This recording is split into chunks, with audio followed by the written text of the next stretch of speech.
questions. Yeah.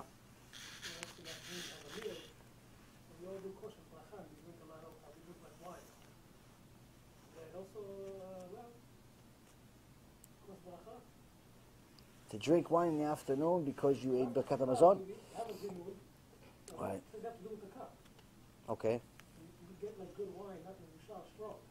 Okay. Only the guy who's doing the bracha is drinking wine, not everybody. Huh? No, you don't. No. And even if they taste from it, they take a sip. You don't get drunk off a sip. You don't get buzzed off a sip. We're talking about someone that's drinking wine and someone that's getting a buzz out of it. Taking a sip for kiddush is fine. It's no problem.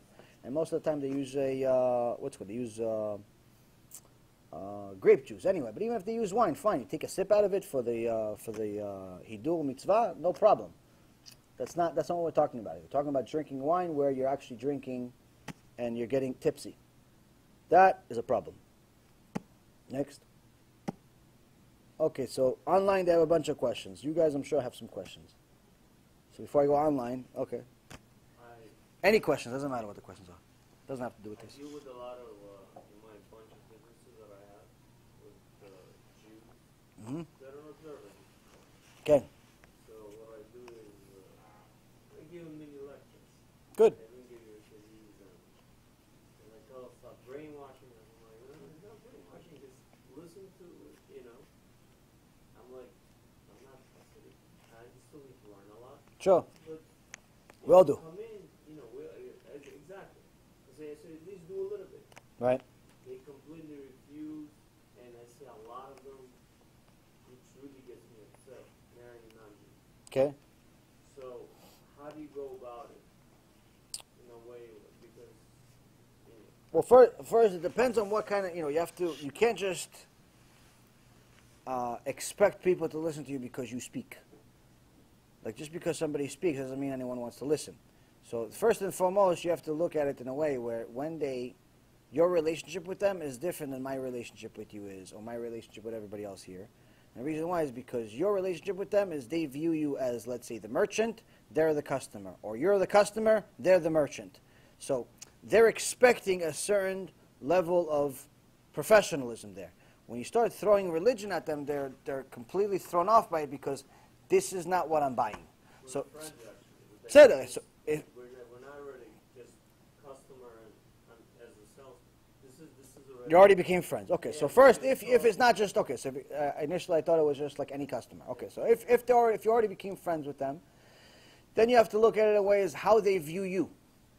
If they view you as someone that's something they want to be like, then you should teach them. But if they don't, then you should give them somebody else to teach them. So that's why I said, like, for example, one of the worst decisions that Baalei Tshuva usually make is they try to rebuke their family. Usually people that do Tshuva, the first customer they want to help do Tshuva with is their family.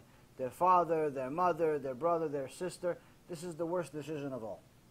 And the reason why is because your father, your mother, your brother, your sister, and all the people you had your whole life, at this moment you just did Tshuva, they don't look at you as someone that they want to be like. They look at you as someone that's going through an experience, maybe a phase, maybe it'll last, maybe it won't last, but it's not something they want to be like. You're doing it, do you, good luck, sometimes they like it, sometimes they support it, but it's for you. It's your thing, it has nothing to do with them. Why are you trying to make me do what you're doing? So, in the beginning stages for you to try to help people do kiruv, it's already a bad move because they don't view you as anything special. Next thing is that even if you wait some time, you wait 6 months, you wait a year, you wait 2 years before you try to get them to do tshuva, another problem that most Baalei Tshuva hate with their own family is that their family will never ever view you as a religious person. Even if you go to net, even if you learn Torah, even if you this, even if you that, first few years they're not going to view you that way. And the reason why is because they're always going to view you as the way they saw you the majority of your life. You're alive in this world for 30 years, they know you for 28, for those 28 you were chiloni, you were secular, you were reformed, you were this, you were that, you were definitely not tzaddik. That's the way they want to remember you. So when does that eventually change? It changes when you get to such a point where your behavior, without doing kiruv, becomes something they want to do. Meaning, the way you manage yourself, the way you run your life, how happy you are, how successful you are, how good you feel and look as a result of your tshuva, that's something they want to do. They want to be like you, not because of your tshuva, but because you're happy, because you are emulating something good. And if tshuva is required to do something to be like that, I want to do it. The problem is with a lot of Baalei Tshuva is a lot of them are not happy. Because they're so focused on the exterior, they're so focused on building the beard and the hat and fitting in and going to prayer extra early and yelling at everybody to do everything or else they're going to go to Gehinnom. And doing all these things, yes, don't get me wrong, you have to rebuke people, you have to get people to wake up, but there's a certain way to do it. And there's certain people to do it with. So when you do with the people that are not the right people, at least not the right people for you, more likely you're going to turn them off than you are going to turn them on. So the first thing that I recommend for people is on family and friends and pretty much everyone you know from your past, take a CD and give it to them. Don't do anything else. Don't say you should keep this, you should keep that. First, let them watch. Here's a CD. Here's Rabbi Yaron Reuven. Here's Rabbi Mizrahi. Here's whatever rabbi you like. You give him a CD. You give him a link. Watch this. What is it about? It's good. What's it about? It's about good. And what else? And good. And what else? Amazing. Don't describe anything. Don't give him a pitch. Don't give him nothing. Just say, watch this. Just like you sent somebody a joke on, some type of funny film on YouTube or on Facebook or any of these waste of life websites that have things for us to waste our life with.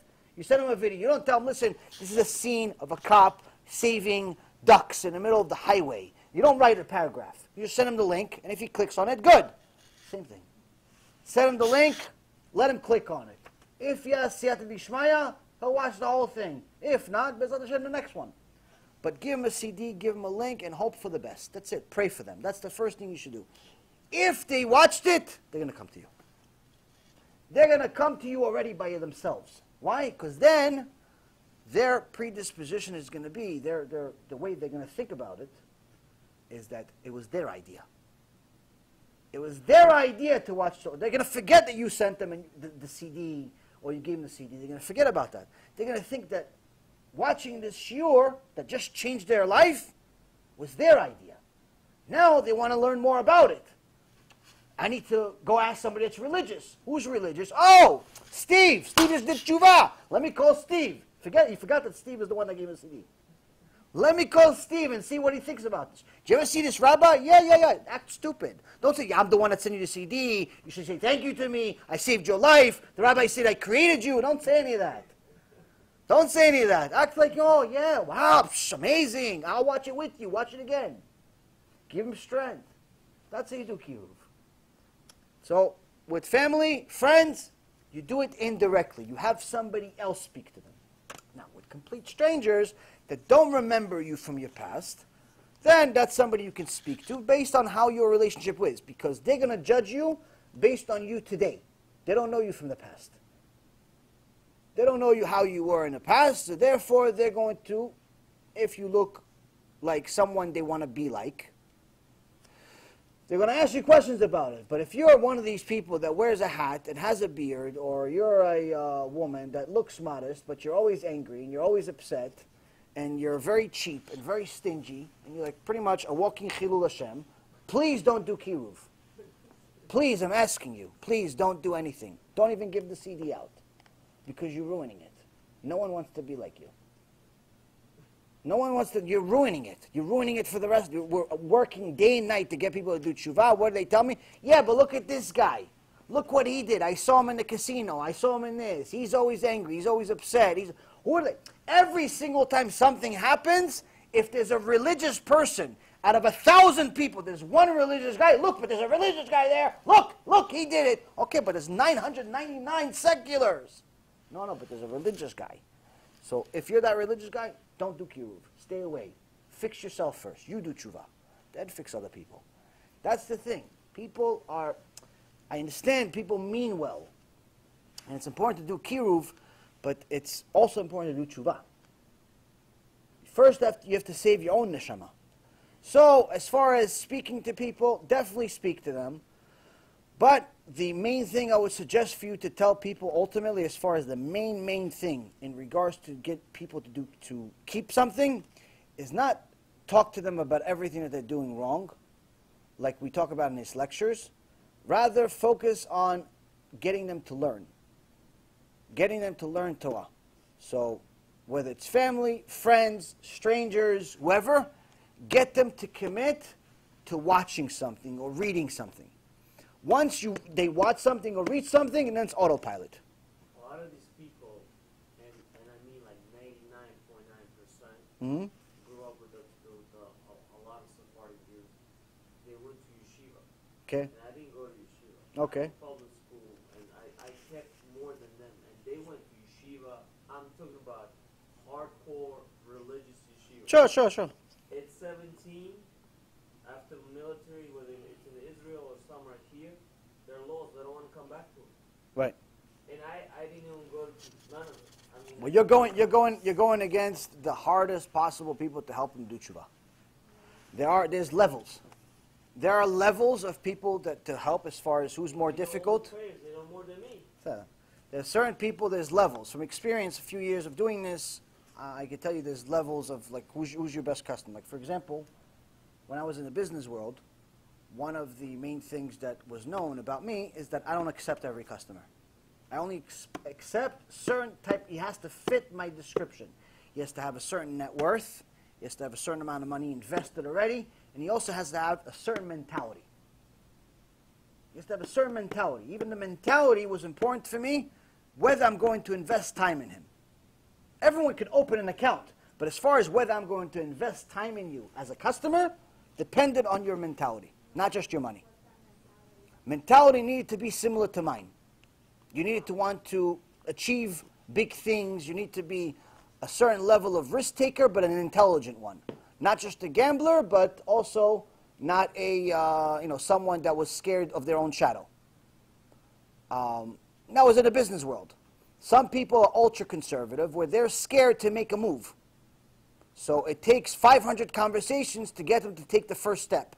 That's a waste of my time in the business world. I make $3,000 an hour. I'm not going to invest 500 hours before I get my first $3,000.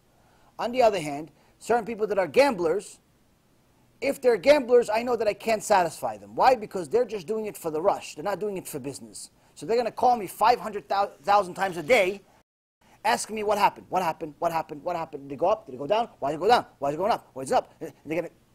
They drive me crazy. So again, you have to invest your time efficiently. This is, again, has more to do with the business I was in than it has to do with all businesses. But in general, the best thing for a person to do in the business world is to get customers like him. Get people that you can relate to. That's in the business world.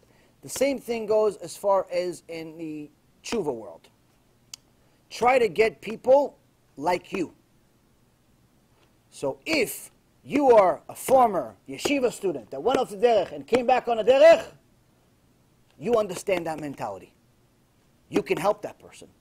But if you're a person that never went to yeshiva, and all your friends went to yeshiva, you're not going to be able to relate to them most of the time. Not all the time, but most of the time. And the reason why is because you have no idea why they left. They may have left because one of their so-called rabbis was a rabbi, was an evil person that wasn't really a rabbi, that may have, chas v'shalom, raped them, molested them, abused them with their filthy mouth, made them feel like losers. Maybe that's why they left. Maybe they left because they don't believe in God, because they watch too many Discovery Channel shows, and they believe that we all came from monkeys. Maybe so they are miseducated. Maybe they don't believe, maybe they don't do it because they have really a desire for a woman that they're not allowed to be with. So in order for them to be with this woman or be with this man, they have to pretty much forsake their religion, because they can't be they can't be a hypocrite. So you have to understand why they're doing what they're doing. So it takes a little bit of experience and also a little bit of a psychiatry. So if you have experience with people that went from nothing to something, that's what you should focus on. But if most of the people that you're going with are people that left from yeshiva, I'm already telling you from experience, not because it's me or anything like that, from experience, from my teachers, they are the most difficult to get them back on the derech. Yes, Baruch Hashem, we have a few that went back on the derech, that I talked to them, they came to some shiurim, they got CDs, we had some conversations, and Baruch Hashem did tshuva, and they're back on the right road. Baruch Hashem, we have from all types. You know, you do this enough times, eventually you're going to get a nice Skittles bag of different types of Jews to come back to Hashem, which is good. But you also have to invest your time properly. So if I have one guy that's an atheist, that is an atheist because he just doesn't know anything. He's like an empty bag of chips. Got nothing. And then I have another guy who's also an atheist, but he's the type of atheist that hates religion. Who am I going to invest time in? The empty bag of chips. Why? Because I can fill it up. He's empty because he's ignorant. He's an atheist because he's ignorant. He doesn't know anything. So he wants to learn science, I'll teach him science. Wants to learn about God, I'll teach him about God. Wants to learn about religion, I'll teach him about religion. Whatever he wants to learn, I'll teach him. No problem. I can fill that bag up. But the guy that hates religion, I don't want to waste my time with him. Unless I have nothing to do, which doesn't really happen in the Kiruv world because most of us don't really know what's the truth. So, first and foremost, you have to know when to invest your time. The people that are the best customers, the best to try to help, are people that already say they believe in God in their heart, but they just don't do anything. Or they do very little. Like we used to be. We used to have kiddush once a week, but then we drive to the movies. We used to, say Chatanu, Avinu, Pashanu on Yom Kippur, but we go have a barbecue the next Shabbat. We said Chatanu, Avinu, Pashanu to Hashem. In reality, we're supposed to say Anachnu Chotim, Anachnu Ovrim, not in the past tense, we're still doing it. Not we used to sin, we're still sinning. That's what we're supposed to say. So, the best customer is someone that says that they believe, but they just don't do. Why they don't do? Because they haven't learned that it's really not a choice. Most people believe that being religious, as far as Judaism is concerned, is a choice. It's a choice, a free choice that you can be religious if you want, or you don't have to be. Like it's something that you could do or not. Yes, you could technically choose. No one's going to force you to do anything, but there is a price. It's not exactly free choice. It's choice. Meaning, if it was free choice, then it would mean that if you are religious and you follow the Torah, then you get reward. If you don't follow the Torah, then you get nothing. That's free choice. If you go to work, you get paid. You don't go to work, you don't get paid. That's free choice. We don't have free choice. We have choice. Choice means if we follow what Hashem says, we get reward. If we don't follow what Hashem says, we get punished. That's not free choice. That's choice. That's like, if I go to work, I get paid. If I don't go to work, the boss sends people to my house and they beat me up. That's what we have.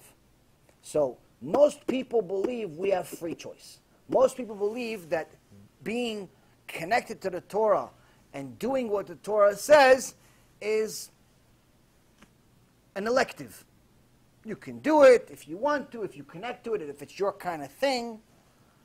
They don't realize that it's a no-option kind of option. Meaning that you have to do. If you were born Jewish, you have to follow the entire Torah. If you're not born Jewish, you still have to follow the entire Torah that's relevant to you. Meaning as a Noahide, they have to follow the 7 laws of Noah and all the things that are logical. Go ahead. A place where people joke a lot. Mm-hmm.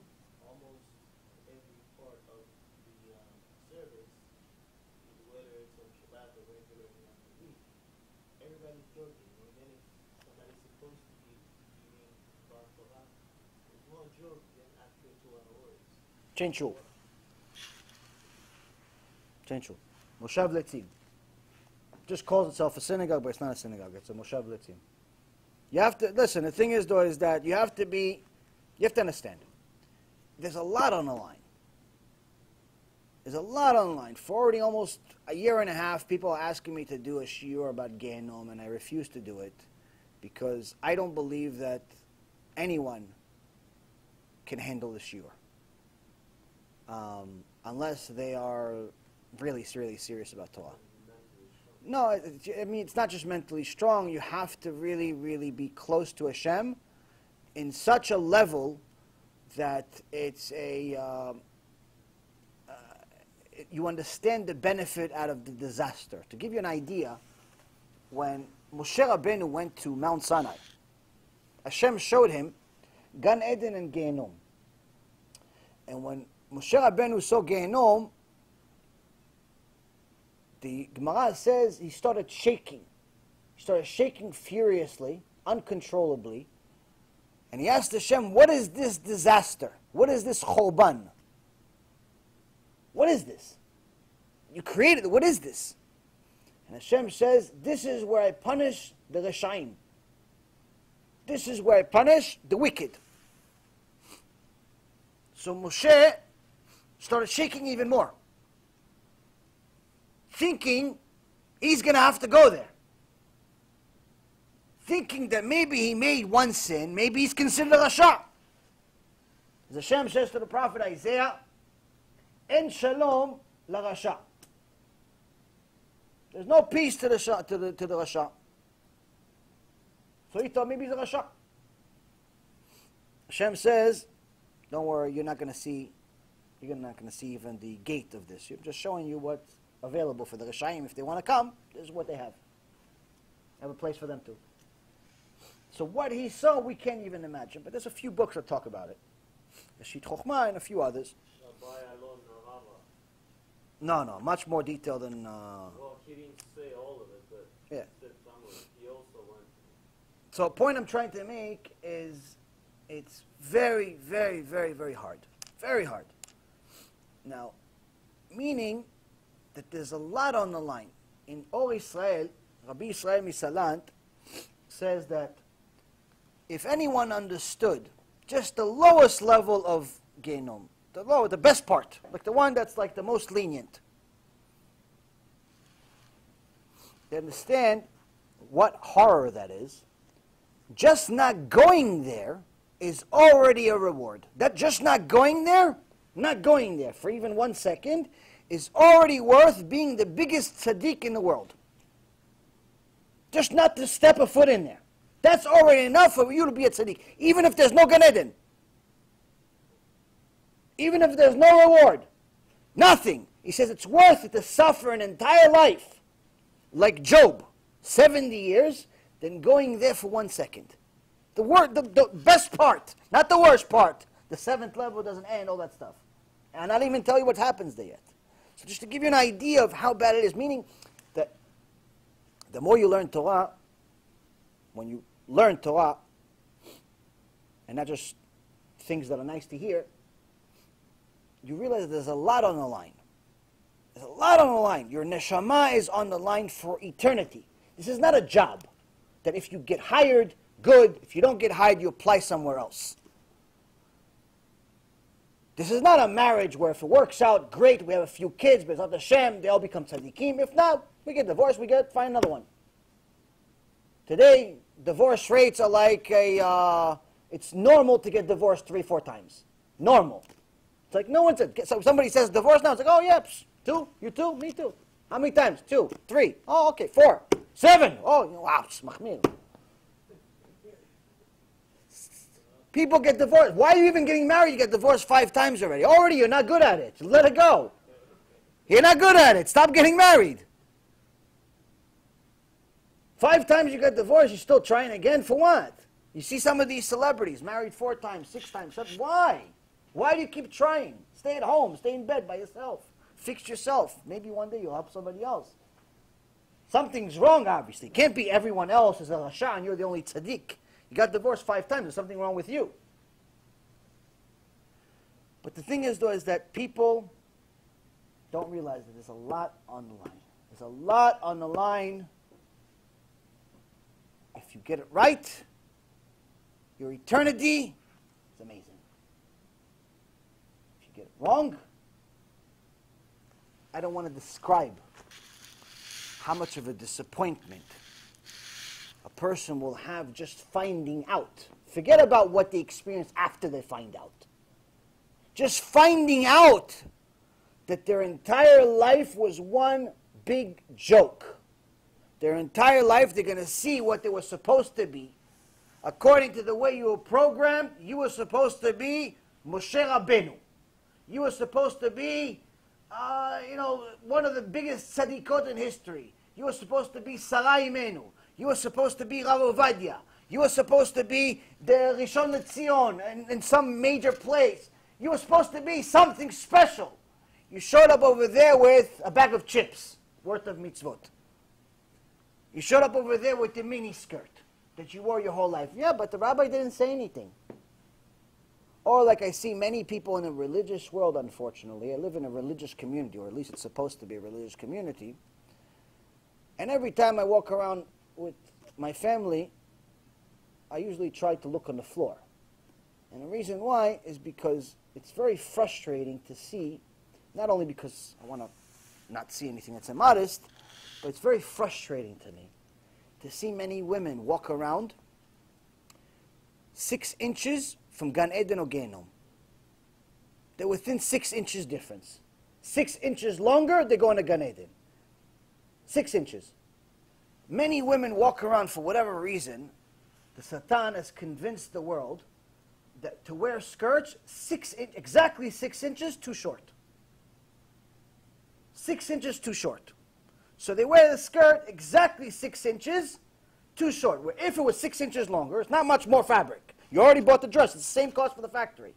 6 more inches, you're tzadikah. 6 more inches, you have olam haba, you're amazing, no one's making sins because of you. You are a walking kiddush Hashem. Amazing. But because it's 6 inches too short, every time a guy looks at you, he makes a sin. It's a problem.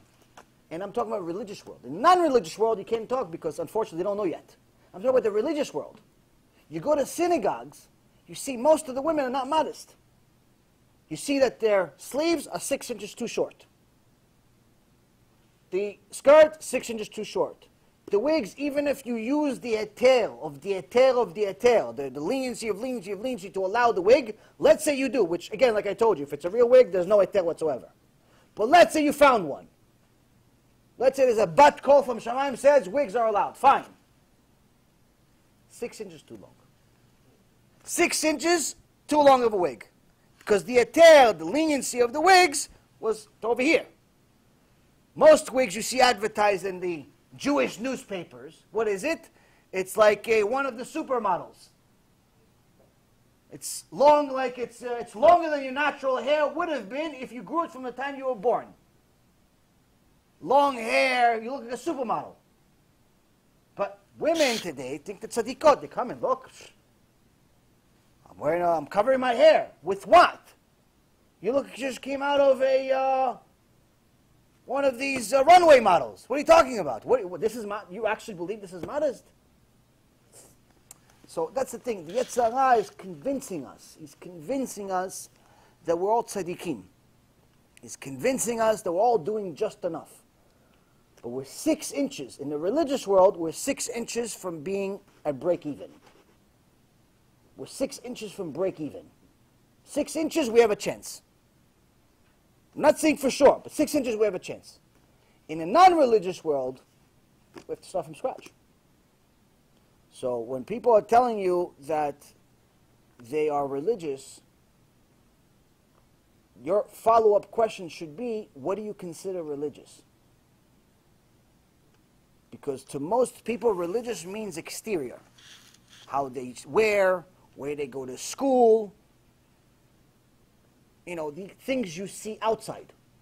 If they have people over for Pesach, if they have people over for Shabbat. You know, some people think that just because they have 10, 15 people at their Sudat Shabbat, they're going to Gan Eden. But if they're only inviting these 10, 15 people for Shabbat just to show off how much money they have and how good their food is, there's no mitzvah. The real mitzvah of achnasat orchim, by the way, for anyone who doesn't know, it's not to invite the neighborhood community to your house to show them how great your house is and how great your cooking is. The real mitzvah of achnasat orchim is to help people that don't have anywhere else to go. Meaning the people that no one else wants to invite, that you invite. The people that are guests in the community, the people that don't have homeless people, the people that don't have any place. That's achnasat orchim. That's when they're talking about achnasat orchim, that's the mitzvah they're talking about. They're not talking about inviting your next door neighbor. One week he invites you. You're not going to Gan Eden for that. It's nice. It's chazak u'baruch. Enjoy it. It's not a bad thing. But no one's going to Gan Eden because they invited they had a, what is it called? Like to do with the cars. A carpool. They have a Shabbat pool. Every week somebody else has the whole community over their house. You're not going to Gan Eden for that. It's fine. It's nice. Enjoy it. It's Onik Shabbat. But that's not achnasat orchim. So we are fooled. We are fooled constantly by Yetzer Hara. We think that something is, we're a lot more than what we really are. Yeah. And about the kids, for example, nowadays the kids are very smart. Mm-hmm. And you want to show them how to share, how to love, Sure. how to be nice. But they want to do what they want to do. So how you not get angry, for example, when they don't listen, how you educate them with love and not be a friend, be a mom. Sure. Because sometimes it's hard because it's a line, a thin line between Friend and mom and love, kindness, and well, one thing that's really important we learn from the Torah is that everything has a cost. Meaning that Hashem makes sure that we know that for everything that's a avirah, everything that's a sin, He writes, if you make the sin, this is the cost. This is the punishment for it. Someone's a mechalet Shabbat, this is the punishment. Someone that goes with steals from somebody, this is the punishment. Meaning that He's giving us the cost of sinning. So this is one thing that's very, very important for us to teach our kids, to tell them that there's a cost to sin. There's a cost to go against the rules of the house.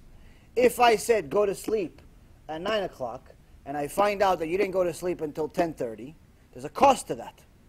If I said no cursing, and you started cursing, there's a cost to that. There's a punishment to that. Once the child knows that there's a price, already just knowing that there's a price changes their behavior. But if they think that there is no price, they can do whatever they want. I can curse, I can come home whenever I want, I can yell, I can scream, and she's not going to do anything. He's not going to do anything. Or worse, my father wants to punish me, but my mother doesn't.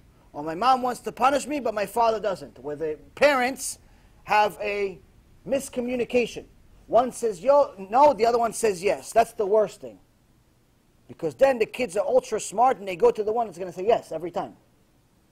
Look, Abba, she wanted to punish me, but I just wanted to go to my friend's house. You remember when you had friends, Abba, right? Like they make you feel bad about it. They're geniuses, these little kids. The parents need to know, first and foremost, rule of raising kids, parents must always agree in front of the child, even if they don't agree. Even if they don't agree, like he says yes, she says no, say yes or no somewhere else, privately, not in front of the kid. Never disagree in front of the kid. Never. That's one. Two, in general, you should have a rule book. You should have like, listen, what's your expectations of the kid? Okay, I want the kid to do da-da-da-da. Okay, what about you? I want to match your list. Okay, this is not acceptable, this is acceptable. And have an agreement between the parents of yes or no. In general, a Jewish father should let the mother raise the kids. Let her make the rules, as long as it's based on Torah. Let her run the house. You come to teach them whenever you get a chance, but aside from that, you let her punish them, you let her do everything. Whatever she says goes. That's the best thing you could do. Let the mom raise the kids. That's the job of the mother. It's not the job of the father. You want to be involved? Fine. But in general, you have to be more lenient towards her side. Because if you start doing her job, who's doing your job? So that's the second thing. Next thing is that you have to make sure that the kids know that whatever Ima says, Abba already agrees with. I'm not even going to ask Abba. And even more so, if you disagree somewhere else. But in general, if I'm going to do something against what Ima or Abba said, I'm going to have to pay for it. If the kid knows that there's a punishment, a reasonable punishment, I'm not saying throw the kid into some closet and leave him there for 3 days. Obviously, be humans. There's a reasonable punishment for each thing. He's going to start doing it. He's going to start doing what he's supposed to.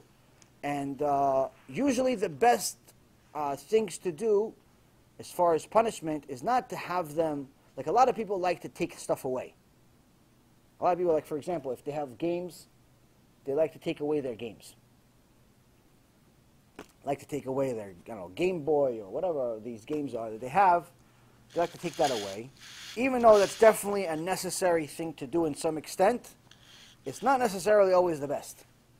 Because if you just take away kids' games and just leave him in his room to do nothing, he'll replace it with something. And usually the something he replaces it with is not good. So an additive to that is to replace it with something good. So say, listen, I'm going to take away your Game Boy, or whatever game it is that they like, and you're not allowed to get it back until you finish 1 page of Gemara. Until you finish 5 psukim. Until you watch this entire lecture, or this entire thing. You learn your tefillot by heart. You have to do something that's useful, productive, until you finish your homework. Replace his time with something else, not just give him punishment and that's it. Give him something to do that's productive. Because if you just tell him no, no, no, no, no, then he'll just find already have a replacement ahead of time. Oh yeah, I know that after I go against what my mom said, she's going to take away my game. So I already have this other game on the side. He's already got a few things stashed. And he's ready for the punishment. That's why he doesn't care. So if you replace it with something good, not only will you end up benefiting that you're replacing it with something good, but also you'll end up having a Talmid Chacham. You'll end up learning a lot of Torah that way. Last thing, but that's most important, I think, all of it, is that you have to use the Torah as the foundation. Foundation to how you're going to build your house, foundation to how you're going to live your life, foundation to how you're going to raise your kids. Because if you use it as a family, the kids are going to want to do it. But if you just tell the kids to do it and you don't do it, the kids are not going to do it. Like a lot of parents make the mistake of sending the kids to yeshiva, but they themselves are chilonim. They themselves don't keep Shabbat, they don't keep anything. They themselves, they're like, no, my kids are good for yeshiva, for them to have the tradition, for them to know who Moshe Rabbeinu is, but we're adults, we know better. Problem with that mentality is that as soon as the kids come home, they look at you. They don't look at their teacher. And they idolize you as their parents. So when they see that their rabbi looks a certain way and acts a certain way, and Ima and Abba look a different way and act a different way, they have to make a decision. They have to pick a side. Who's right? The rabbi or my parents? 99 out of 100 times, the parents win. Only rarely will a kid choose the rabbi as he's right and my parents are wrong. Most of the time, they're going to choose their parents. So if the parents are living a life that looks like it's against the Torah, the kid is going to come to a point where he's going to say, my rabbi, he's a joke. He's wrong. It's not real. And that's what happened to most of those kids, by the way, that you're saying many of those kids that went off the derech, they went off the derech because their parents were already off the derech. So all they were doing was just being like their parents. The parents sent them to yeshiva. But when they went home to a secular home. So when you go home to a secular home, then what it means is that the rabbi only dresses that way because he's being paid for. The rabbi is only teaching us Gemara and Mishnah and Chumash because we're paying him. He's only doing it for money. He's not doing it because he believes it. So what happens is the kid says, I don't believe it either. And the kid ends up being more confused than if you would have sent him to public school. Now, obviously, I'm not saying send him to public school. What I am saying is that you need to work on yourself. Yeah. Just to follow up a question. You said when it comes to a family member, not to press religion. Older people that are like, not your own kids. Your own kids, you have to discipline. Family member, not kids. Right. Somebody who's older, because it causes problems. I firsthand witnessed Unless you know how to do it, but most of the time it's not good. It Yeah. ended badly. Okay? Okay.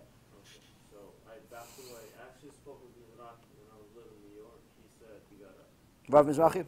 yeah, Okay. you gotta back away, otherwise it's not gonna end well. Okay. So I listened to him. It worked. Okay. But then what happens is, going back to our question with the kids, if they come home to, let's say, one parent doing it, Mm-hmm. and you said, go for a question on the second thing. No, I didn't say that. I said Well, siblings. I- I said your brothers, your sisters, your parents. Because they Wife want or to- husband, you have to do something. You can't just let them live. You can't just let them do nothing and you do tshuva and they don't do tshuva. You can't let that happen. And the reason why is because if a lot of people have this mentality where it's like, listen, I'm going to do tshuva on my own, and my wife will do tshuva when she's ready. My husband will do tshuva when they're ready. And they let them be. They let them be. Although this theoretically sounds nice, that one day they're going to realize and wake up on their own, this is a very, very bad idea. And the reason why is because by you continuing to grow spiritually, while your spouse is not growing, you are distancing yourself away from them, and eventually you're going to get divorced. In essence, what you're doing is you're preparing your own doom. So, this is not good. What you have to do is you have to be a little bit more patient with them. And you have to do everything you can to make them grow with you. Even if that means you have to grow slower. Like for example, a lot of times when somebody starts doing tshuva, something moves them. They watch a lecture, they watch a Torah movie, they read a book. It's very moving. They're moved, they're passionate. Like everything just changed, something clicked. They want to be Moshe Rabbeinu. They're waiting already for Hashem to start talking to them. They're waiting. They know any minute he's going to start talking to me. I'm telling you from my own experience. You guys make fun of that. You're laughing. I honestly thought God was going to talk to me. When I first started doing tshuva, and I'm not a crazy person, but when I started doing tshuva, I honestly believed, and I know all of you believe the same thing. I honestly believed at some point that God was going to talk to me. I said, well, I'm reading Tehillim, I'm studying, I'm not sleeping, I'm this. God has to talk to me at some point. I started doing Itbodedut. I started doing everything. I'm like, he has to start talking back. Come on, this can't continue being a one-way conversation. So when you start, you're very passionate. Your spouse, on the other hand, is not so much. And the reason why is because that same switch didn't click for them yet. Even if they saw the same movie you did, even if they read the same book you did, it didn't affect them the same way it did you. So to expect them to react and do the same thing as you is not fair. So what you have to do is be patient with them and continue feeding a little bit more, a little bit more, a little bit more, a little bit more. Pray for it, cry for it, talk to Hashem about it. The way he talks back, by the way, is when he makes it happen. When he makes something out of nothing. When their switch does click, but from something that you would have never thought. Like I can tell you one thing. From my personal story, everyone knows my wife's a convert, and there was a big mission to get to that point.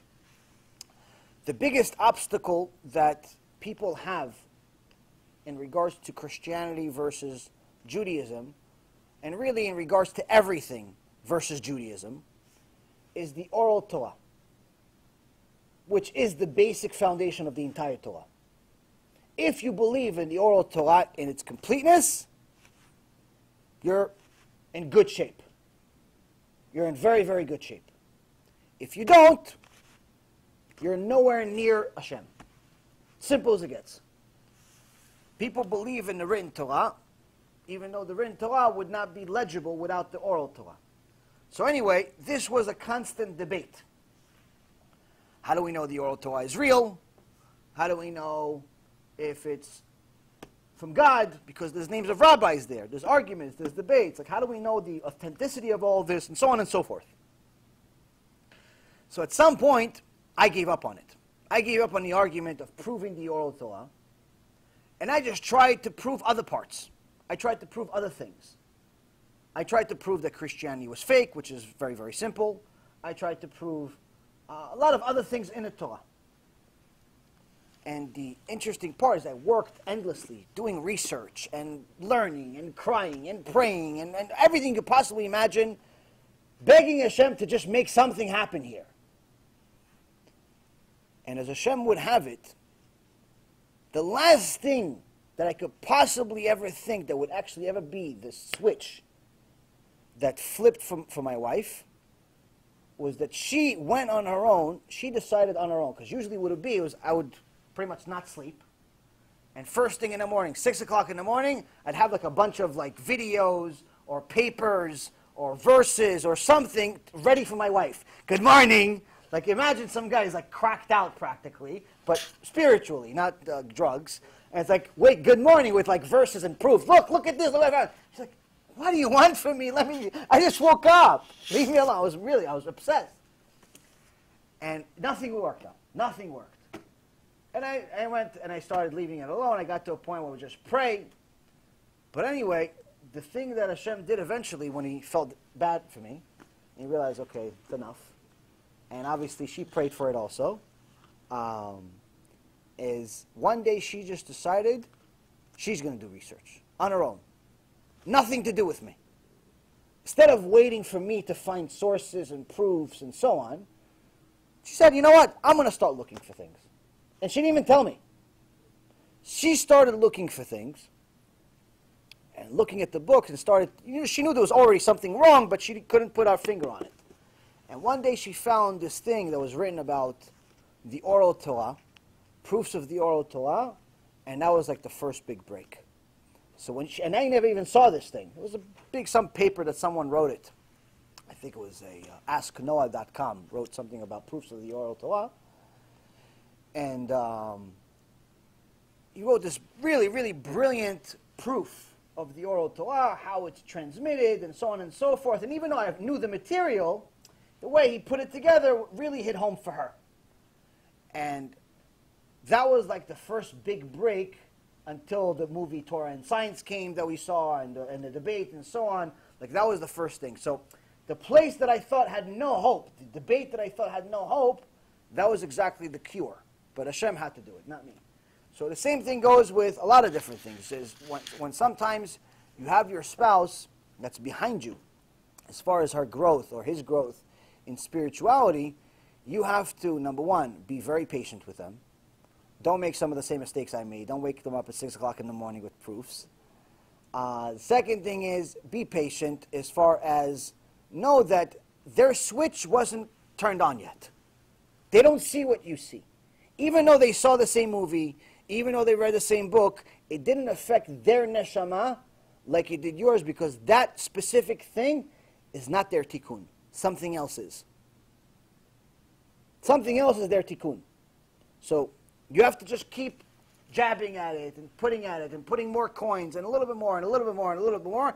Eventually, with a effort, prayers, and persistence, they're going to be more alive than you. They'll be more righteous than you. They'll be better than you.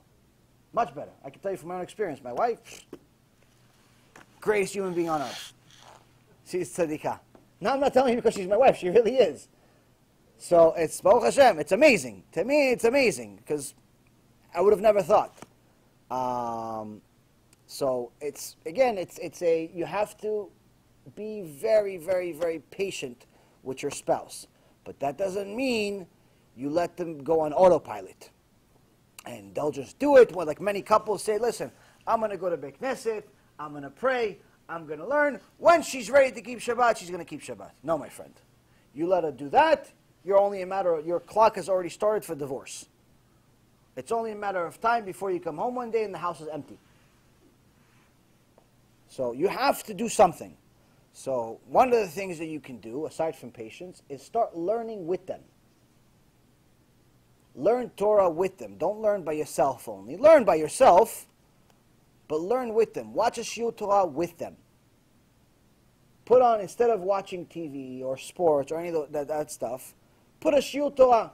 Put BezratHashem.org. You have a few hundred shiur Torah that I've done. Or on YouTube. Or you want to go to Torah Anytime. Or Torah Bank. There's a bunch of different places you can get shiurei Torah. Put on a shiur Torah without thinking too much. Have one ready, and click on as soon as you're sitting down eating dinner. And watch a shiur Torah together, 15 minutes a day, half hour a day, an hour a day. Now, this not only is something that is a thing to do, where you're doing something together that's bringing you closer in general, it's also bringing you spiritually closer. Because when two people learn Torah together, it's much more significant than if they learn the same thing in different times. So now you're learning Torah together. Try to learn things that are an interest to them, but also something they need to hear. So sometimes people like to learn about Shlom Bayit. But in reality, they don't need any help with Shlom Bayit. Baruch Hashem, they have Shlom Bayit. So then they can watch 500 lectures about Shlom Bayit, and it's never going to help them. They're not even going to get much credit for it in Shamayim. And the reason why is because they didn't have a Shlom Bayit problem. What was their problem? Their problem was modesty. Their problem was they're cheap. Their problem was they were very stingy people. Unfortunately, we live in a generation of cheap people. People are very, very cheap. It's only about purchases. People buy mitzvot. They don't want to give. So people, when they give something, even if they give tzedakah, they're only going to give tzedakah if it's going to give them something back here in this world. They're going to put their name on the Beit Knesset. There's going to be some type of public announcement that they donated. They're gonna, people are going to know. They need recognition. So in essence, they're not buying a mitzvah for the sake of mitzvah. They're buying advertisement. Advertisement that they're a tzaddik or they're a tzaddikah. But if you tell somebody, listen, if you donate, you're going to help some Talmid Chacham learn Torah this month without being worried about Parnassah. You're going to help a few people do tshuva because we give them CDs. You're going to help a few lectures happen because we do lectures for free. You do all those things, but there's no public announcement that so-and-so donated $100. So-and-so donated $10,000. No one's going to say that. No one's going to announce it. I'm also very much against putting names on CDs. This is a very common thing in Israel, where anyone that donates a couple of hundred shekels, which is like $50 or $100, they put their name on a few hundred CDs. I don't do that unless you donate at least 10,000 CDs. And the reason why is because I don't think I'm not going to go through the trouble of having my graphics guy spend even 5 seconds. Forget about 5 hours. 5 seconds putting your name on the graphic so I could send it to the printer so you could print a few CDs in your name. I'm sorry, it's not $100. It's not worth my time. It's not. It's not worth my graphics guy's time. And last but not least, if there was any merit you're going to get out of that mitzvah, now you're definitely not going to get it because everyone's going to know that you put it. At least if you did 10,000 CDs or more, there's something there. But in reality, no one wants to donate 10,000 CDs. Why? Because 10,000 CDs for them is like, it's too much. What do you need so much? Maybe this, maybe that. Everybody has their Yitzhak talks to them. So we live in a generation of people that are wanting to buy marketing. They want to buy advertising. And that's a problem. Because when we show up to Shamayim, they're going to ask you, okay, so what do you have? And so I have a lot of tzedakah. Oh, let me see your tzedakah. So look, I donated $5,000 every year to the Beit Knesset for Yom Kippur. Oh, okay, let me see. Oh, look, they announced that you donated $5,000. Oh, look, and you're actually on stage. Oh, you're saying, Chazakim u'buchim, you're giving everyone a blessing, that you're the Kohen Gadol. After you got so you already got all 99.9% of the schar, you already got it in that world. So there's nothing left for you here much. You're going to get a little bit. Oh, okay, but I donated to this organization. Oh, yeah, they help Jews leave Judaism. You're not getting credit for that. Oh, I helped the whales. Okay, the whales were okay without you. You're fine. You're not getting it. So we're going to show up with all of this money we gave as charity. It could be thousands and thousands of dollars. And what is it going to be worth in Shamayim? Maybe a box of matches. It's worth nothing. Why? Because nothing came out of it, or even if anything came out of it, you already got all the credit for it. Because people are trying to buy recognition. So one of the things that I try to explain to people is that a lot of what we do as an organization, no one knows really. No one knows unless you're on the inside, unless you're either someone that's like really close to us, you're either donating or you're just part of the organization. A lot of what we do, we don't advertise. And the reason why is because, honestly, I'm already having enough trouble getting people to donate $100. Forget about the tens of thousands of dollars we need for all the other things we need to do. But for anyone that is serious about doing kiruv, about getting Am Yisrael to come back to Hashem, there's an endless price tag for it. There is avrichim that we help in Yerushalayim, people that are very, very serious Torah learners. We send them money every month. There is CDs, tens of thousands of CDs that we give out for free. Even though we have on our website, buy the CD for $1 or $2, Sonny would tell you, 99% out of the CDs we send out are for free. I announce CDs, $1. Once in a while, you have a few people say, okay, send me 50, send me 100, send me 200, send me this. I announce, okay, 5,000 for free. 5 minutes, 5,000 go. Everyone had. Why, you couldn't send $50 to get 50 CDs? No, because, again, people have a hard time justifying, like, writing a check or putting a credit card in. So that's another thing that we do. Another thing that we do is there's a lot of chesed. A lot of chesed. People that, for example, today, there was an announcement we made in our groups that there is a couple that's trying to get married. The wife is an orphan. Miskena, she's an orphan. She's also poor. Really has a lot of really big tests. So part of what we try to do is try to help them raise money. For them. Has nothing to do with us. We don't get any money for it. And this is an ongoing thing. Anytime somebody comes with a real need, we try to help them if it's possible. If it's a real need, I verified, we try to help them. There's no money for it. We donate for it also. And on and on and on. There's a lot of different things that we do because, again, when we teach to be a chaser of mitzvot, we have to live it too. The point I'm trying to make is that when someone comes up to Shamayim, they can ask him, what'd you do? What'd you give? I gave money to the Knesset. I gave money to the Red Cross. I gave money to Blue Cross. I gave money to the dolphins. I gave money to the alligators. I gave money to all these different things. And I tell you, okay, so you came here with an empty bag of chips. At least if you had a bag of chips, you have something to eat while we prepare your deen. But the reality of it is you have to start thinking about, what am I giving for? All this money that I'm giving, for what? What's happening? What is the outcome of this money? What's the outcome for it? What did Hashem gave me all this money? What am I doing with all of it? Why would Hashem give me more money? Last but not least point that I would make is that 9 out of 10 shiurim today, 9 out of 10 shiurim, remind the tzibur, remind Klal Yisrael about the mitzvah of ve'ahavta l'reacha kamocha. Love your brother like you love yourself. And everybody mentioned it because it sounds like such a neutral mitzvah. You should love your brother like you love yourself. You should love your brother like you love yourself. Everyone mentions it. The reality of it is, there's almost no one that loves their brother like they love themselves. And the simplest way to prove it is tzedakah. The amount of money they give in tzedakah. How do I know? Very simple. You, when you eat, you go out to eat. What are you eating? A burger for $5? No. You go out to eat, you want a steak mechubad. Extra, 16 ounce, 18 ounce. You spend no less than $75 on dinner. But the orphan that needs to get married, you donated $18. Not even enough for her to give a steak for herself in her own wedding. You want to get a car because you want to get to places in style. Just the rims are $3,000. The rims are $3,000. The rims. The part that you don't even see because you're driving, because you're inside the car. Only everyone else outside the car enjoys it.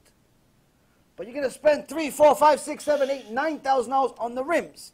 But Am Yisrael that doesn't know who God is, you're going to give $9 or $90 for CDs. But the rims are $9,000.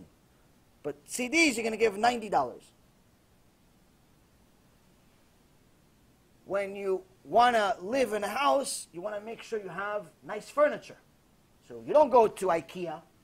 IKEA is for poor people.